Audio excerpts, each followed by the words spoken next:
You are now tuned into the Same Table podcast, where we come together to have discussions and conversations with different people, with different backgrounds, different stories. And joining us at the same table today is the one and only Reverend Dr. Rhonda Britton. Rhonda, how are you? I'm great. Glad to be here. Awesome. And of course, I'm joined with my co-host, Hey. Deb. Deb, how are you today? I'm good. Had a lot of adventuring and slept in my own bed for the first time last night, and it feels great. Well, we give God the glory. I know. I'm excited to meet Rhonda and hear her story. Yes, absolutely. Matthew has talked you up a lot, so I'm just excited. I'm looking forward to it.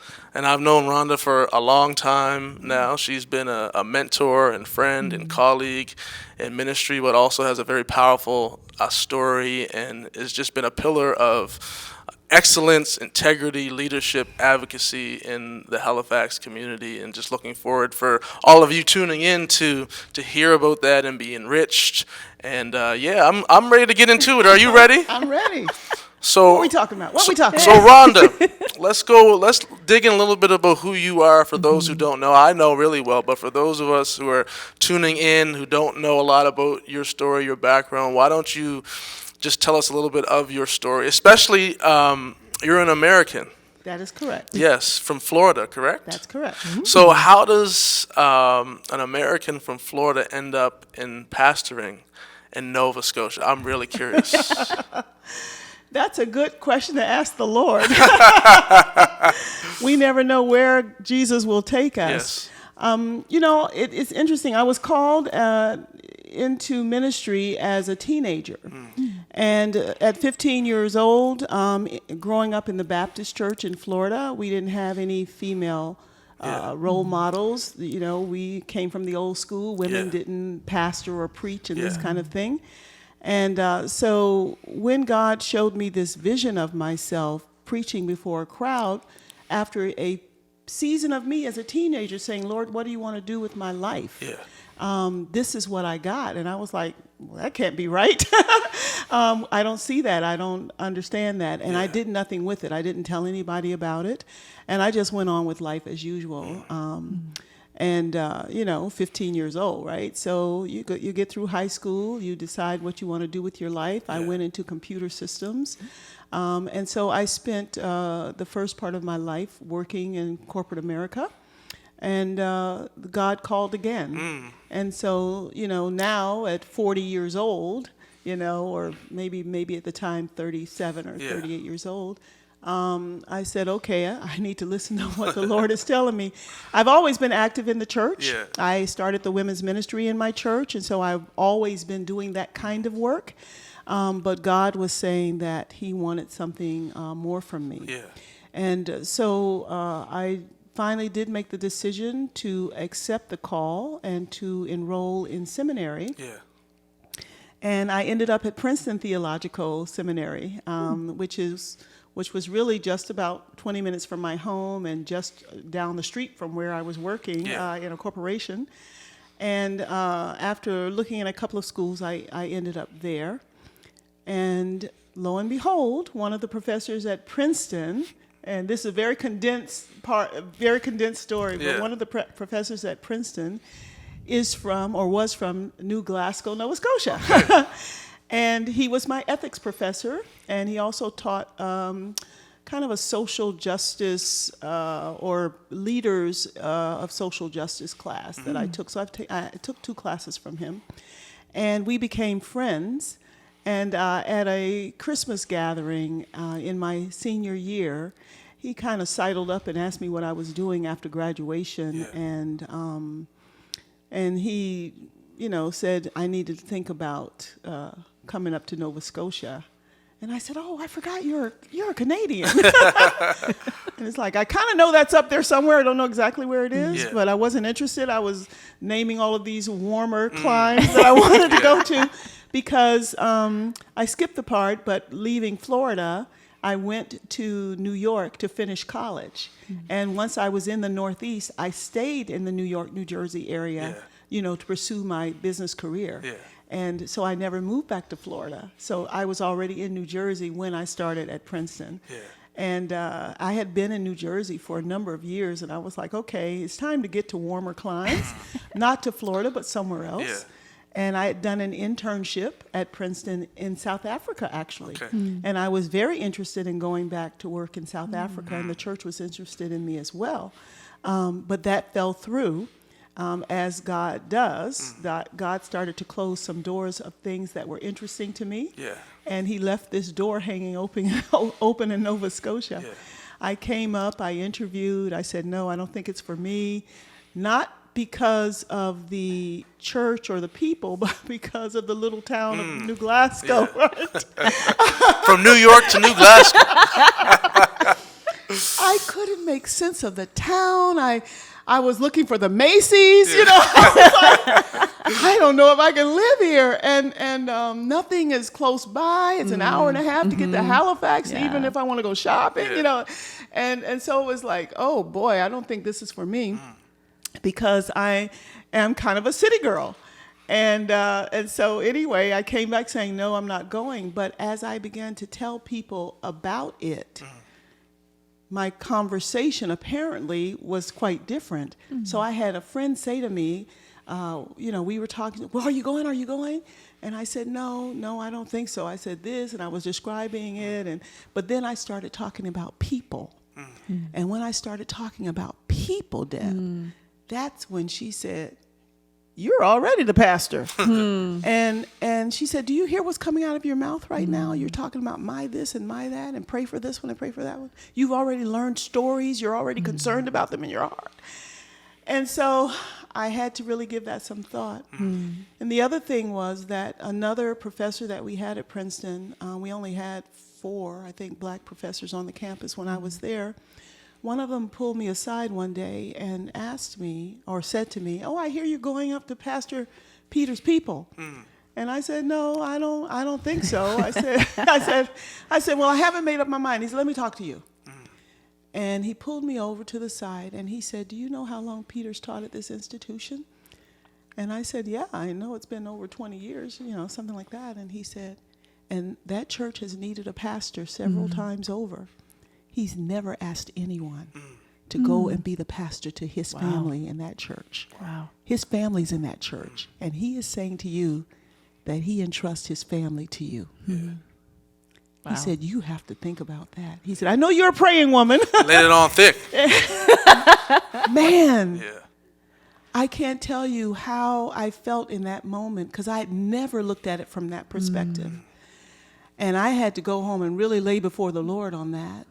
And I ended up in Nova Scotia. Wow. That's how I got here. Yeah. Wow. That's an incredible story. Yeah. And so you go from New Glasgow. How long were you there for? I was in New Glasgow for 5 years. Yes. And I thought I was getting ready to go back to the United States, and the Lord said, no, you're going to Halifax. Yeah. So you're currently the pastor of New Horizons. Yes. Which historically and even presently has a lot of meaning and significance, I would say, in the church here in general, but specifically in the African United Baptist Association. And so tell us a little bit about just that transition to New Horizons, but also what it meant to be the pastor of the mother church, and also just like what the AUBA represents. Man, you said a mouthful. I know. Listen. You can riff. The African United Baptist Association is historic. We just celebrated 170 years. Yes, I was there. Yes, you were there. I was. And you preached a word. My face was in the place. I'm still living at the altar.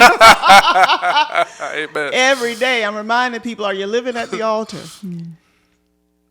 That association, of course, it meant nothing to me when I came here. I didn't know about it. I didn't know about it. Yeah. I learned about it. And the church where I am now was Cornwallis Street Baptist Church, which is the mother church of the African United Baptist Association. Cornwallis Street was founded in 1832, established by Reverend Richard Preston, who was an American, who came here. And some years later, 21 years later, he established the African Baptist Association and dubbed Cornwallis Street the mother church of the association. And so we've had that, name, that designation for all of these years. Part of being the mother church is in my mind. I don't know what other people have thought about it, but when I hear it, it's significant for me because I feel like we're supposed to be a covering for the other churches. We're supposed to be setting an example.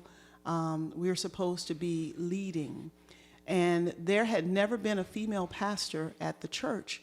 When I was called to the church the church was 175 years old, they called me the first female pastor. And now we're 191 years old.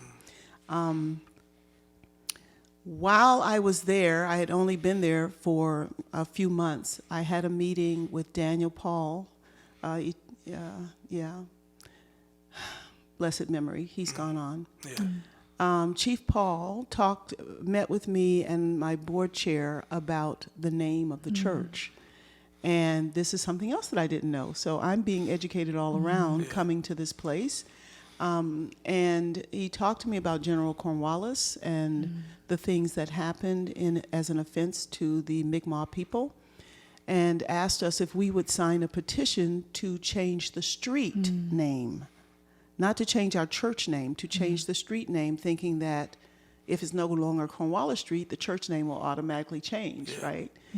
And so we did sign a petition to have the street renamed, but nothing was enacted upon by our council, because that was, 16 years ago. Yeah.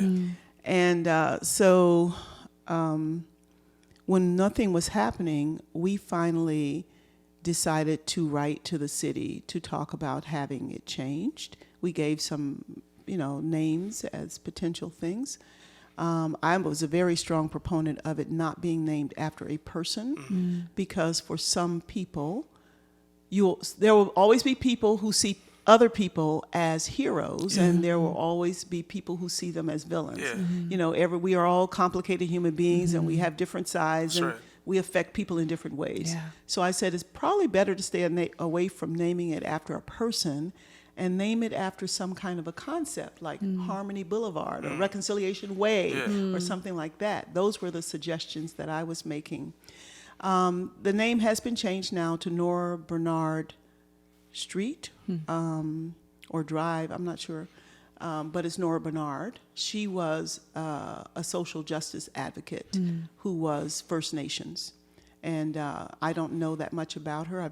I have tried to do a little bit of reading since they notified us of the change.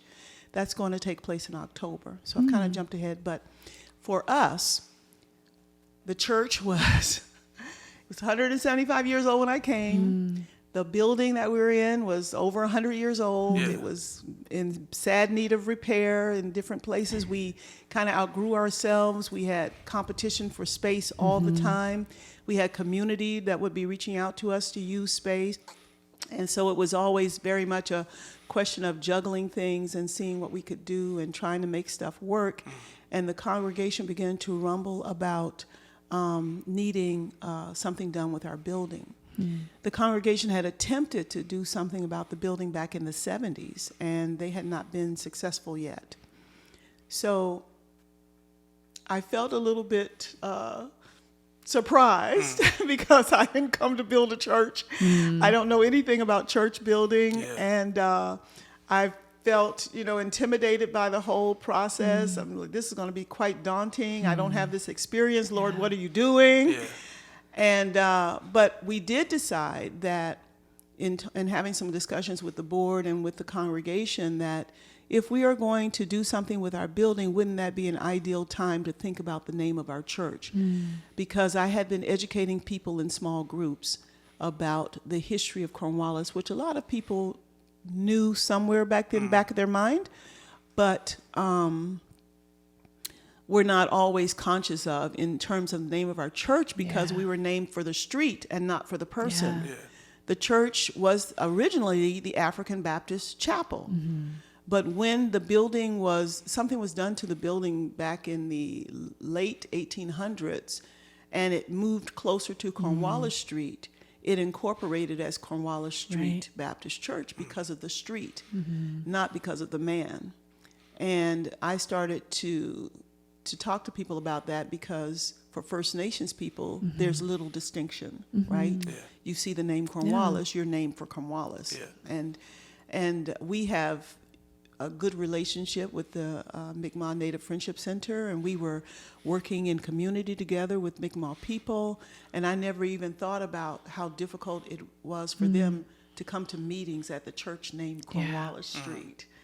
And so we had discussions about it, and we decided it's a good time to change our name when we break ground for renovation. And so we voted. We went through a 2-year process of vetting names, having names suggested by members of the congregation. That must have been fun. That was very much fun. 2 years. Woo! Voting, getting a block of names, Yeah. voting them down, narrowing it down, narrowing it down.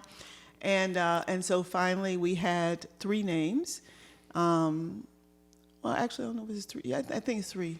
And people came for that final vote, and New Horizons won the day.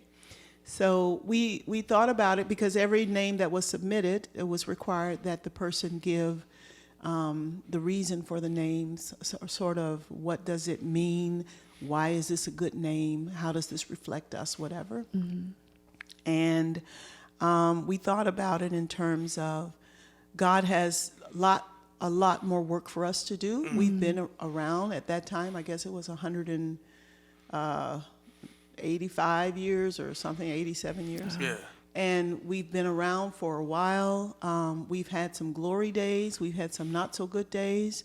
We've been known for certain programs in the community. You know, people identify us with certain things. What are we going to do in the future? We can't rest on past accolades. Yeah. And so we started talking about New Horizons. And originally we were thinking New Horizon just singular. Yeah. But I started talking about there's more than one, and it depends on which way you're looking, right? From different people's perspective. Somebody across the world sees a different horizon than I do. Yeah. And as you approach one, maybe you see another one, you know. So we decided to make it New Horizons, saying that we are continually working, we're continually growing, we're continually trying to see the vision that God has for us and reaching that and striving for that. So it's an ongoing process. Yeah. So that's how we kind of landed on that name. Wow. That's cool. Yeah. That is really special. It is. It's really meaningful. Yeah. Going back into your story a little bit, you mentioned about being the first female wanted pastor. That was my question. That I was your like, question? Well, man. go ahead, Deb. No, you go ahead and ask the Be respectful. Whatever you're gonna. No, you ask the question. You ask the question. Go ahead. I was just hearing your story. I think you talked about even your theological seminary days. Just there not being a lot of women in leadership roles and or even professors, and then being the first female pastor in so many different spheres. I think just recognizing, I think Matthew and I have had lots of conversations where people of color have a different experience walking through things, but then in particular females in this space can have a whole lot of things that are, I think Matthew's like, I didn't know that you guys... we already discussed our my male bias before we went online. Yeah. So I think I would love to know a little bit of, just kind of like, what are those hurdles that you uniquely experience, but then the ways that you saw God working in that? Well, it's when I look back over my life, it's interesting to me. I always say that. I say, I don't know if it's interesting to other people. But when I look back over my life, I see that I've always been put in that kind of position, even as a child. I grew up in Florida, Jacksonville, Florida. And I never felt any restriction. I really didn't know the sting of racism. I grew up in a black neighborhood. I went to a black elementary school. I went to a black middle school. My church was I don't think there was anybody else in the church. I think it was a black church, historically anyway. And we were the largest black church in the city. And so whenever anything happened in community, everybody knew about it. When I gave my heart to the Lord at 9 years old, I went to school the next day and the cafeteria lady said, "So you're going to be baptized." I didn't know she went to my church, But we were in community, and as children, we grew up playing outside in the street, this kind of thing. I never had the N word thrown at me as a child because I was in a black school, Right. and so I didn't feel any kind of restriction. No one told me I couldn't do or be what I wanted to do or be. And as I grew up, then I had a different experience in junior high school, right? I moved to a small town outside of Jacksonville where my grandmother lived. I went to live with my grandmother. And my class was the first class to integrate the new junior high school. So in 7th grade, I went into this school mixed with whites for the first time. Ooh, wow. And for me, it was not so much a shock, I think, because I try to think back and see how did I feel, but I don't remember having any kind of, uncomfortableness. So I've always thought of myself kind of as a world citizen, I think. I've never had any trepidations. I was an honor student, and there was only one other black person in my class because back then they separated you and you went along the A track or the B track or the C track or the D track. And so I didn't see a lot of my friends during the day at school because I was in the A classes. But I had one other friend who was also in the A classes with me. Actually, I started out with 2, and along the way I lost 1. But yeah, so I made friends with the people in my class. And at that time, I had my first brush with racism. I was spoken to in a way that I think that was wrong by one of my teachers. And I also had a friend who we talked about visiting each other, and she came back and said, "You can't come to my house." And so we didn't know why, and then she said, "I think it's because you're colored." And I said, "Wow, okay." So that was probably my first brush with it. As I grew up, though, and I went to college, after graduating, I found myself the only female especially in computer systems, in my field. Well, I shouldn't say in my field, but doing the work that I was doing and being a part of the professional association that I was a part of. And so I often had headhunters who would approach me because the black female was rare in IT. And so I started out working for the Navy as a civilian.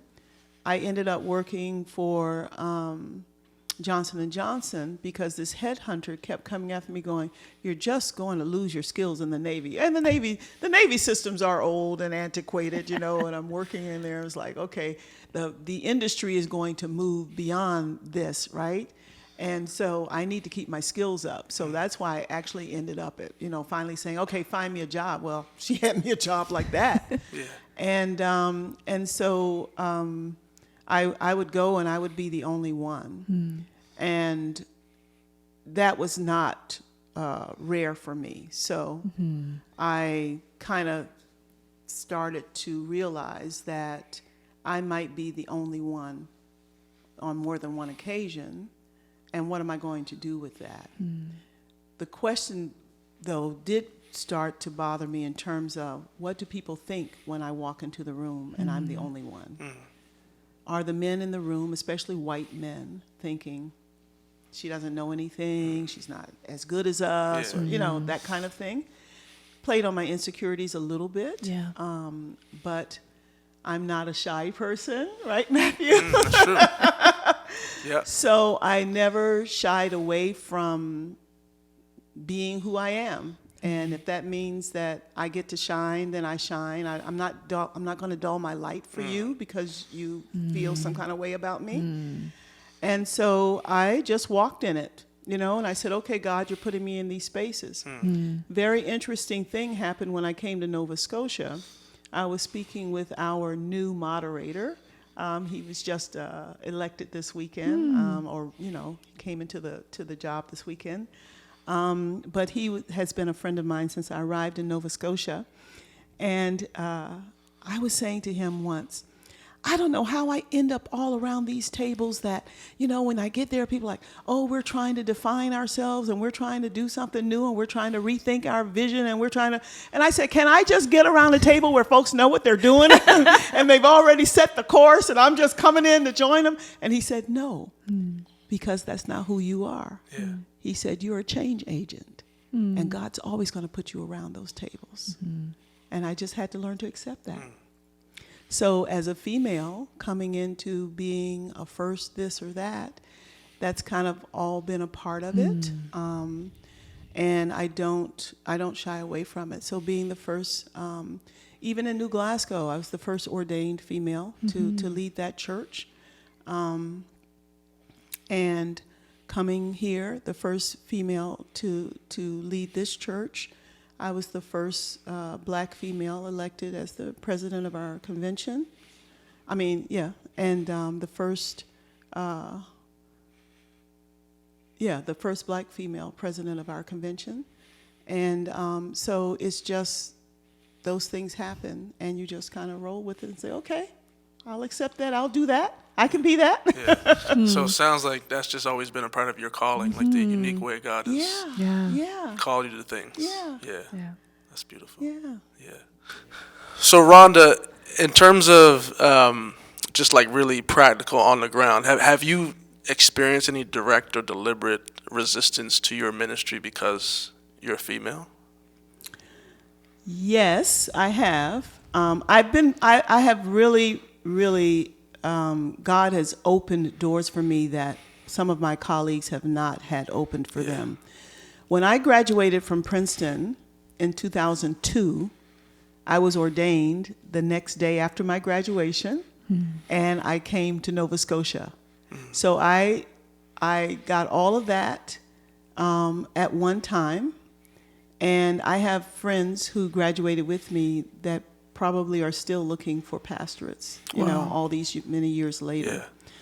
So in that regard, I had a pastor who supported me and used me and never had an issue with females. But coming into churches who have traditionally only been led by males and have people in the congregations who have the mindset that's a job for a man, you do have some resistance. People, what I will say is that people do, for the most part, give you the benefit of the doubt and say, okay, I'll hang around and see how this person does. But I have had some leaders who have said no, they can't accept a female in this role, and so they've moved on. It hasn't been disruptive. It's just been disheartening in terms of feeling sad for them.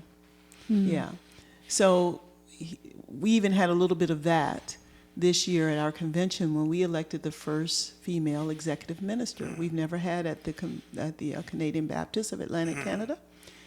And, some people stood up, mostly from the same church, to say that they just don't believe that women should be in leadership, in the church. And so it's sad that we're still having that discussion in 2023 when we thought that we had debunked all of that according to scriptures, not just in our own minds. And but for me it hasn't been detrimental and it hasn't been disruptive. It's just been a little bit disappointing. It seems from my observation, I'm kind of speculating on anecdotal observation, but it seems as though the AUBA as an association has seemed to be more receptive to female leadership, and I'm just curious, is that your observation, and why do you think that is the case. That is my observation. When I first came here, I was surprised. Now, interestingly, I met the late Reverend Tracy Gross, who was our first female in the AUBA to be ordained. And when I, met her and got to know her a little bit and heard some of her story, she fought some battles and she had some scars. And so I always looked up to her because she is the one who paved the way for me and for other women who have come. She is the one who fought those battles. And so for us, she's highly regarded as the pioneer, as the trailblazer for women in this association, and maybe even as the proof that some people need it, Yeah, that's a good point. But for my American friends, they are amazed at, our association is not huge, right? 19 churches now. We used to be 22 in the glory days. And at one point, we had more female pastors than men. Wow. And, just one or two. So maybe it was like 11 women and, 9 men or whatever. But they are amazed at that percentage, right? To say, wow, these people are really receptive. And of course, I had a friend who came up, also who went to Princeton with me. Yeah. Came up to pastor a church here, your home community. That's right. And East Preston. shout out. Yeah. So yeah, it is different in the United States. We still have some resistance to that. You have female pastors, and right now, say in the past 5 years, maybe just pre-pandemic, that there were announcements of women who were first females to lead a congregation after a 100-year-old congregation or whatever. Yeah. So it's changing. It's beginning to change Yeah. as people recognize that, number one, God can use whoever God Hey, whoever God desires. God can do what he wants to do. God can do whatever God wants to do. And when you have kind of a falling away, we talked about this. Unfortunately, the church has suffered a lot of things under male leadership. I don't want to say just because they were men, but it's kind of like someone making the argument in the United States about the fact that we couldn't elect Hillary Clinton as a female president because a female's temperament is different, and she'll probably have us engaged in all kinds of wars. And the person interviewing the person said, all wars have been started by men, right? You know that, right? Yeah. Oh, yeah. But what? So It's a bad argument. Yeah, it's a very bad argument.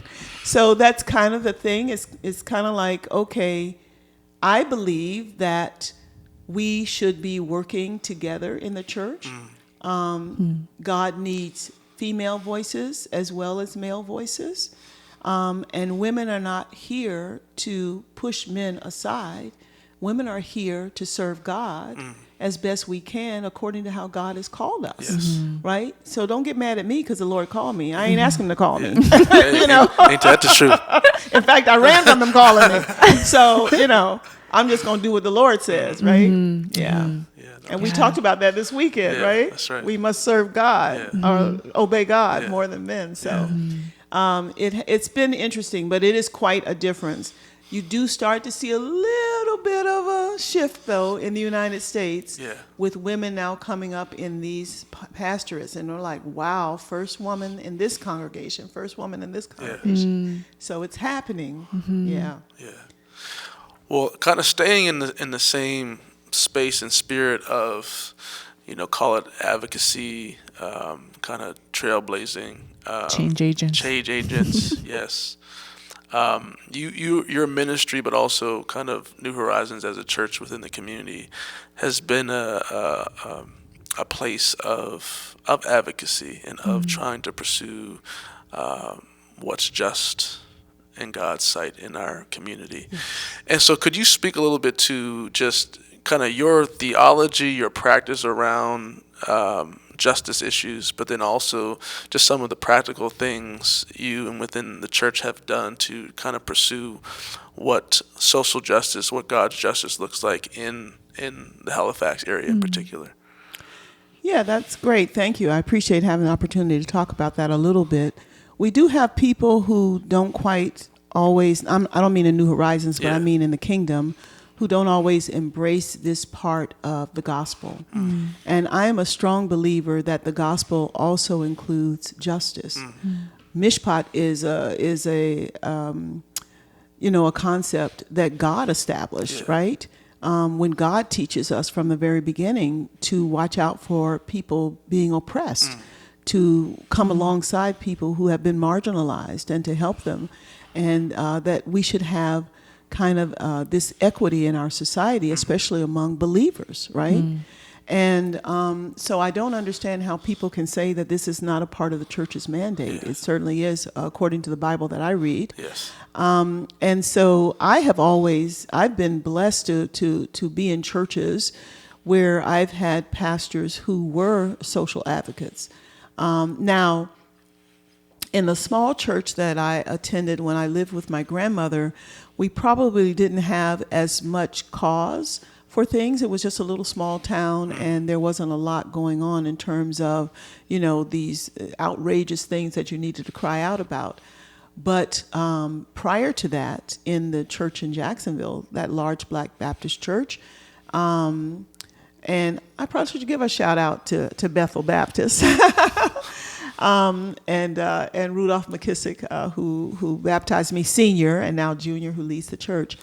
But the pastors walked with Martin Luther King. They protested. They came alongside of people who were, being mistreated in our society. They led all kinds of drives and had a heart for making sure that people had food and clothing and this kind of thing. And so it's been something that I've grown up with, I've seen as example. And of course, in the church in New York that I attended, same thing with the pastor who was there. So coming here and learning about then Cornwallis Street, now New Horizons, and the pastoral leadership that they have enjoyed over the years, I said from the very beginning that I am walking in the footsteps of giants who have come alongside of people and been social justice advocates and activists, all these years. When I spoke with the church, when the church called me and I said, okay, this is who you are as far as I know. This is where you sit. These are the things that are happening in the community around you. I don't want to come and pastor a church that doesn't care about these things. I need to know that I'm coming to a people who desire to make a difference in the community, and that we're not going to just worship in a building and not be outside and care about what's going on around. And they said, no, Pastor, we've always been a community church. We're community minded. We care about what's going on around us. And that was one of the things that attracted me. And I knew that that was this place that God was calling me to, because that's where my heart is. And so I come and I listen to the stories of, say, Dr. W.P. Oliver or Reverend J.C. Mack or Reverend Simons, who have come, and led this church. Even Richard Preston, who desired, the church has always been about the betterment of the people, right? He's an abolitionist as well. Yeah. And so we are struggling for equity, and we're struggling to make sure that people's voices are heard. And we've had a couple of challenges, so I think that when I came into the church in the beginning, I met all of the, relevant people in terms of making sure that they know that there's someone in the church who cares about these issues. My first year in the church, I had, right away, actually my first couple of months, I met with the chief of police and the counselors and the mayor, and I already knew the premier, and it's kind of like, okay, I'm here and I'm concerned about people, and we need to do things to make life better for people. And so, yeah, it's part of who I am as a person, and what I've taught, continue to teach in the church. The church, as I said, I came into a body of people that care, and I've continued to teach that. And I've had resistance. I'm very surprised that I've had resistance from even some pastors at large, like in the wider community, that said the church shouldn't be involved in that, especially when we were fighting for St. Pat's, Alexandra. It's a school in our community that closed, and we wanted to keep the school in the community. And so we challenged the city on the sale of that school to a developer. And so we were out there rallying and going into the city council and listening to these arguments and making our own arguments. And I had a pastor who really barely knew me, who wrote to me and said, the church shouldn't be involved in that kind of thing. I'm surprised that you're involved, like blah, blah, blah. And I was like, I absolutely don't agree with you at all, This is exactly what the church should be involved in, because we're supposed to care about people being trampled on who are seen as less than somehow in your eyes, or, who have been disenfranchised or who have been marginalized and overlooked and not taken care of. Because you can't tell me that you have a thriving city when you have citizens who are sleeping in the streets. You're only doing as well as the least person in your city. And as long as we got tents going up around the city, then the city's not doing well, in my book. And it needs to change. Yeah.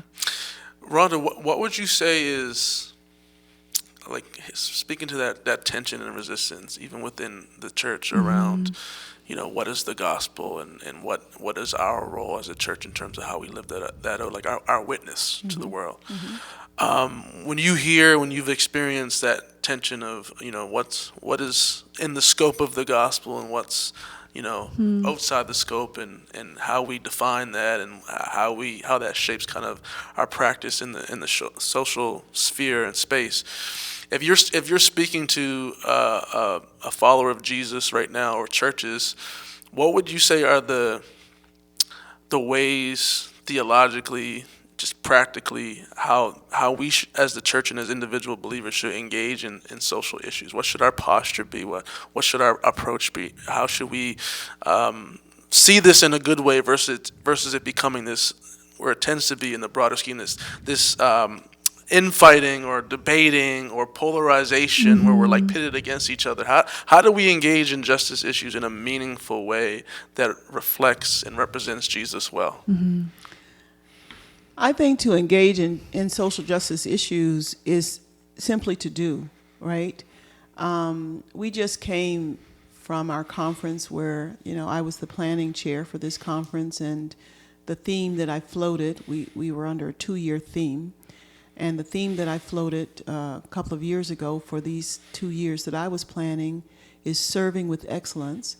And part 1 was submitted in spirit, and part 2 was committed in action. So we just came from the committed in action piece. And I think that is the way that you have to do it. So even though people who resist say, oh, that's not a part of the gospel, that's not what you should be doing, they cannot argue with you going down, for example, to Spring Garden Road and passing out free water or food. Just see your good deeds. Just to see your good deeds. They can't say that that's not the work of the church. And so I think that somehow there's kind of a disconnect, right? When they think about it in a broader context, and they say, oh, the church shouldn't be involved in social justice issues.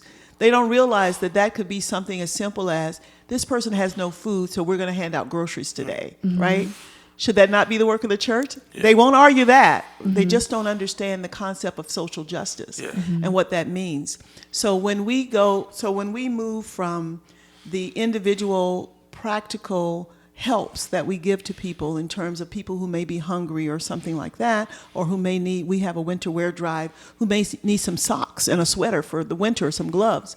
When you go from that and you go to City Hall and you say that housing in our area is beyond the price of people.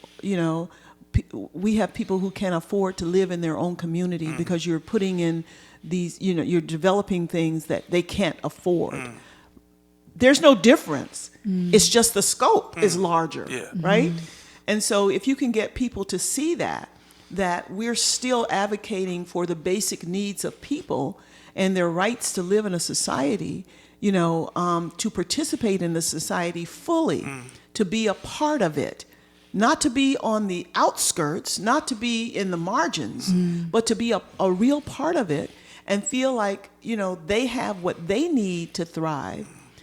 It's the same. It's the same as me giving you a pair of socks as me trying to get you into an apartment. There's no difference. And there may be a different level when it comes to, am I being serviced properly in the healthcare industry? Why are my wait times longer than someone else who has a different skin color? Or, am I being serviced in education? Why is my child having, a lesser education than someone else? Why are their books raggedy or they're lacking certain curriculum or books? And so it may be different in that respect, but it's really no different in making sure that everyone is treated I don't even say equally, but everyone gets what they need, because sometimes I need more. Dr. David Goatley, who was just here as our guest preacher for the African Baptist Association's 170th, preached a sermon a few years ago that I was privy to hear, and it was called "The Poor Need More." So you can talk about equality, but really we need equity. Because if I've started at a deficit, I need more to get to your level, right? And so we have to try to fill those gaps, and we have to try to get people to where they are on an equal playing field. And that means that if I'm already here, I only need this much. But if I'm down here, I need that much. You have to give the poor more. And so I think that people who say that this is not the gospel don't know what the good news is. Because Jesus said, I've came to set captives free, to open the eyes of the blind, right? To minister to people who are in need. And I would argue that you need to make the correlation between something small like a meal to something larger like a house, right? It's the same thing. It's the same principle that guides it, is what I'm trying to say. It's the same theological principle. There's no difference. I wonder if the word social justice, I feel like it's become a little bit weaponized in the conversation. And so people's reaction to it is probably a little bit more extreme than it was maybe 5 years ago even. So I'm just curious from your perspective, Rhonda, why is it so scary for some people to think about just social justice? I think because they don't understand it. I think that's what I'm saying. I think they don't understand it. It's kind of, we have all these kind of terms that we throw around, and people who don't understand those terms throw them around in the wrong context. So it's the same as defund the police. Right. That probably was never a good term for what people meant. Right? Yep. It's kind of like what they meant was reallocate the funds for the police. Redistribute. But that's not catchy, right? It's not catchy. Yeah. So when you start out with the wrong term, or that you misnomer, then it proliferates, and people get the wrong idea about what it means. And so they start putting out scary ads. There's no police to call when somebody does it because we've defunded the police. No, that's not what it means. So it's kind of the same with social justice. I had another one when you said it that we throw around as well, that people don't understand what the term means now. It's gone out of my head now because, But yeah, so I think that it's scary. Oh, I was talking about white privilege. So the same thing with white privilege. probably is not exactly, you Yep. know, what we want to call it, because people think of privilege as being materially rich, Yeah. right? Yeah. Privileged people were people who had money. Yeah. And so when you say white privilege, a poor person will go, I'm not privileged, Yeah. right? And they didn't understand the term. And so it became an offensive term. Yeah. It became, when you hear it, then it's kind of like, ooh, you know, my back is up because you're accusing me of something. I'm not sure what, but you're accused. And it's like, no. You know, you can't control it, right? So I've often tried to explain these things. I had the privilege last year of being the Simpson lecturer for Acadia Divinity, and it was around racism in the church. And so we talked about these terms, hoping to give people a better understanding about what they mean, so that people understand that you're not being accused of anything. Even the term systemic racism, you know, some people get offended by. It's like, you contribute to the systems, but probably not in any active way unless you are in a certain position, right? We all contribute to it passively because it's just the system that we live in. Yeah.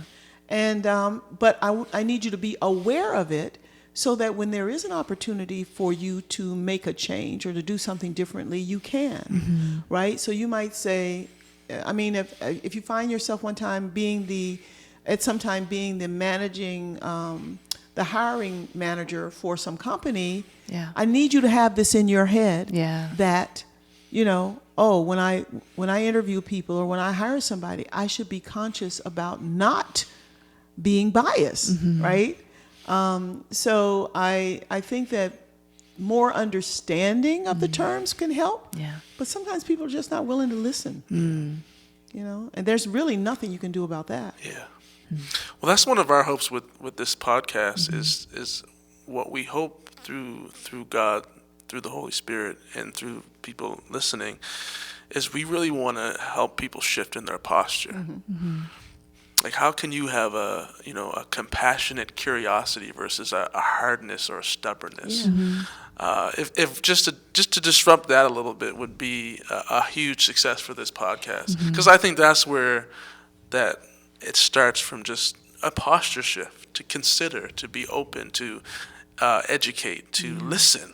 I mean, just that would change a lot. And so I think even what you're sharing, I hope as people listen to that you allow the information to impact your posture, or even just consider, just listen in, versus allowing all those like trigger words that just all of a sudden dismisses any investigation of things, and all of a sudden you just stay kind of stuck or with that understanding that you currently have. And I think even just that, and even again for this podcast, that is a great starting place. If you how do I engage in all of this huge conversation? That's a great starting place, just right there. I think.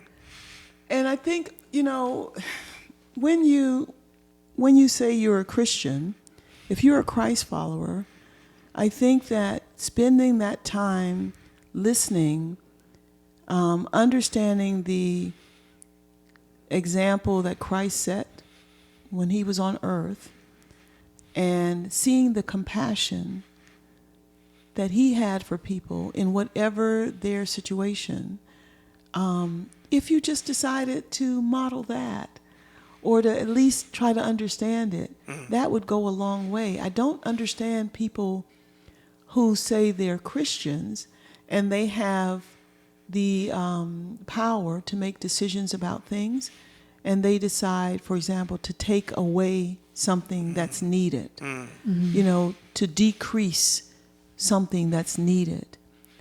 I don't understand how your faith guides you.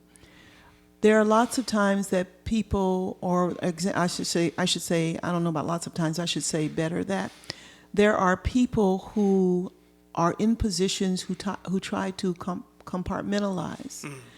And so when I am the counsel person, I'm not the Christian. Well, there should be no such thing. Because our faith is supposed to govern us and guide us wherever we are. And God places us in those positions so that we can be those compassionate people at a time of decision making. Mm-hmm. And I don't think you have to go around and wear your Bible, on your chest. I don't think you have to go around saying, I'm a Christian. Mm. I think that when you're around those tables, that you consider carefully what the impact and implications are of decisions that you're making, realizing that you're impacting the lives of thousands of people, and understanding what that means in terms of your faith, right? It's not easy, and I know that. It's not easy. Mm. But you have to wrestle with it, and you have to find a way to bring the compassion of the Christ you say you believe in and follow into that place. There's no separation. There's no compartmentalizing. There's no, I'm going to lay down my Christian hat over here and put on my counselor hat over here. One of the most heartbreaking things for me was to have a Christian counselor that I knew personally vote against us in council, saying that we were not capable of handling that school property. The dollars didn't add up. Mm. The dollars? You're a Christian. Mm. God don't care about your dollars. It's. I was floored. I never would have believed that this person that I knew personally, had prayed with personally, at prayer summits personally, would stand up and say the dollars don't add up. Mm. What a mighty God we serve, who owns the cattle on 1,000 hills. I don't understand how you're saying that. Church preach. Well, I am. I was just saying that was disheartening for me to have this person that I knew that professed to be a Christian. Yeah. To the bottom line was, I'm going to vote against these people trying to do something that's going to make their community better and give access to more people and look after people. Now you're in a housing crunch where we had a great housing project, designed for that site. Instead of that, just looking at the dollars and saying, no, can't do it. Wow. So you have no faith in a God who can do anything. So that's the way I read it. And I pray that that I'm not being judgmental, but I just couldn't, that broke my heart. I'll leave that right there. But I think you asked a great question, Deb, about how do people begin to address this? Because it seems like it's huge, right? There are just so many injustices in the world. I cannot, as one person, address them all. Like if I give out a sandwich, does that mean I have to now take on a housing project? Right? It can be really overwhelming to feel that. And I want to say, absolutely not. Absolutely not. And you don't even have to change your life from day to day. I think that if every person just decides for themselves that I'm going to be a more just person, and I'm going to be a more compassionate person. And you know what? I'm going to keep my eyes open to see if something's slipping by me that haven't been aware of before. You don't have to go out of your way to do anything. There's a lot right in front of you. Yeah, it's a lot right in front of you every day. And sometimes that's just a small act of kindness to somebody who comes across your path. Sometimes that's just speaking to someone. I remember a campaign that was going on in the city. It was a Smile campaign. Do you remember that? Yeah, I do. They used to have these little micro projects that would get funded by some community fund. I remember just assembling in a theater and hearing the pitches, and then we voted on who should get, $500 or $1,000 or whatever for their little campaign. And there was a Smile campaign, and it was simply, can you smile at the person coming down the street, And then I was a part of Compassion Halifax, where we just wanted Halifax to be a more compassionate city. And so they were trying to do these little projects around to get people, to raise people's consciousness about being compassionate, right? These kinds of things. So every day, people are on the street corner, they're panhandling. Yeah, some of them are scamming. Some of them are genuine. You don't know which, Yeah. right? Guess what? It's not your responsibility to know which, Yeah. right?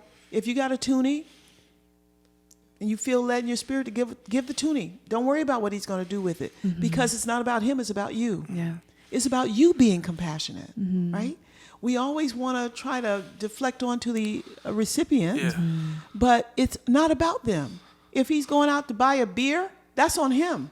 You gave the toonie to help somebody. Yeah. It's about who you are Yeah. and what you want to do. Yeah. And so I think that people, it can seem daunting when you think about all of the things that need to happen. But no, it's not like, oh, I did this, now I got to do that. No. If all you decided to do was to share your sandwich today, that's an act of compassion that will go a long way. And the person you shared it with will be forever changed because of that one small thing that you did. And that's the part that we don't get. Jesus shows up one small act of kindness at a time. Mother Teresa used to say, when you see somebody who is in despair and who, is struggling in life, she says, it's Jesus in a distressed disguise. And we need to just minister to who comes across our path. Not worry about the whole macro system that's going on.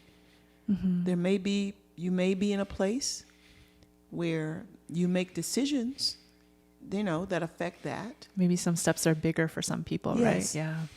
It's all different, right? But if I'm just an everyday Joe or Jane, and I'm like, okay, I care about what happens. What do I do? Go about your life every day being kind to people. That's what you can do. I like what you said, like keeping your eyes open, seeing what are the ways you can be compassionate. Well, you know what? I believe in a God who does that for us. If we decide we want to be that, God will place people in our path to give us the opportunity to be that. That's how we grow. Yeah. As you were just sharing that, all I could think about was the Good Samaritan story in Scripture, because I think that story very much embodies what you just described. Yeah. And I think the critical question that the religious leaders ask is, who is my neighbor? And I think that's the tension for us as Christians. We want a neighbor that's convenient, That's right. that's like us, Yeah. that we know. Yeah. And the one that we don't, we want to leave him dead across the street. Yeah. But I think also that story is so critical because it's in the midst of the greatest commandment, to love. And so that is our obligation and our profession, is to act with kindness, to see them, to open our eyes That's right. to our neighbors that are always around us. You said it, brother. Well, Rhonda, we thank you so much Yeah. for being here. This has been very informative. I've already highly regarded you, but I've enjoyed hearing more of your story and have more appreciation for who you are and what you represent and how you continue to lead in our community. And we look forward to the good work that God has for you in store and in the future. Yes. And we thank you for giving some time to the Same Table podcast. And we just say, God bless you. Love being here. Thank you for having me. Yes. You guys are great. Thank you, Keep it Rhonda. up. Amen. Yeah. I'll be listening. Hey, thanks for hanging with us at the Same Table, a Deepwater Church podcast. To learn more about who we are, where we are, resources we offer, and ways to get involved, go to deepwaterchurch.com. The Same Table podcast is produced by Matthew Thomas and Deb Wong. Technical production by Sam Prime. Drop us a note if you have any questions, encouraging words, or something you'd like to learn more about at info@deepwaterchurch.com.